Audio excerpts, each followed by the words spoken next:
Un cordiale saluto gentili amici e amiche alla visione e all'ascolto per quanto riguarda l'informazione su friulitv.net. Il bimbo di 18 mesi, morto per un grave trauma alla testa nella tarda serata di lunedì a Portogruaro, è deceduto per schiacciamento della costola cranica, verosimilmente provocato dallo pneumatico di un'auto. A dissipare i dubbi è stata l'autopsia eseguita questa mattina dal medico legale Antonello Cirnelli.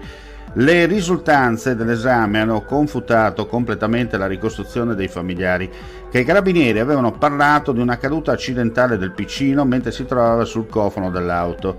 All'autopsia hanno partecipato anche il legale dei genitori e un consulente, che sono stati indicati dalla coppia in quanto parte offesa.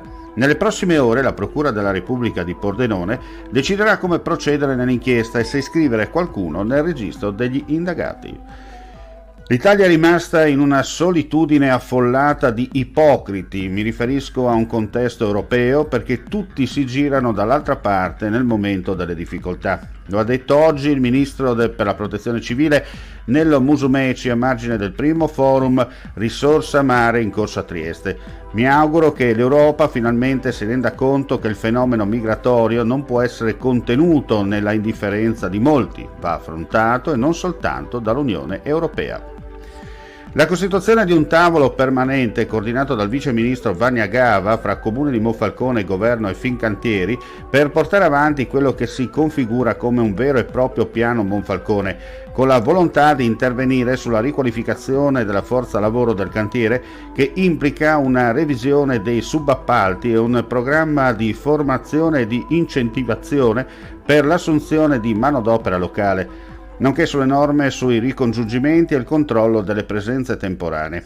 E questo è uno dei risultati più importanti dell'incontro che si è tenuto a Roma fra la prima cittadina della città dei cantieri, Anna Maria Cesint, il vice sindaco Antonio Garritani, i rappresentanti dei ministeri dell'Interno, del Lavoro e dell'Ambiente e della Sicurezza Energetica e i vertici di Fincantieri, che apre una nuova fase di trattative nell'obiettivo di attuare un diverso modello produttivo rispetto a quello creato a inizio degli anni 2000, che ha provocato l'arrivo massiccio di immigrati con tutte le relative ricadute sociali negative.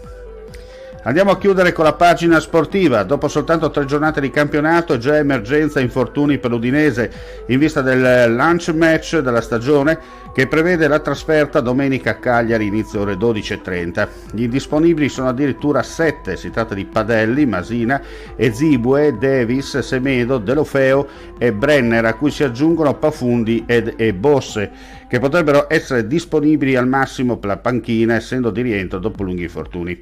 Le uniche buone notizie per il tecnico sono il tesseramento di Pereira, che era svincolato.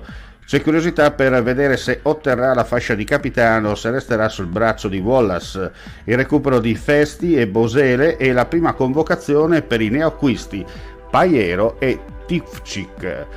Con questa notizia chiudiamo qui questa edizione flash. Altre notizie come sempre sul nostro sito friulitv.net. Grazie per la visione e l'ascolto, non resta che augurare a tutti voi un buon proseguimento di giornata.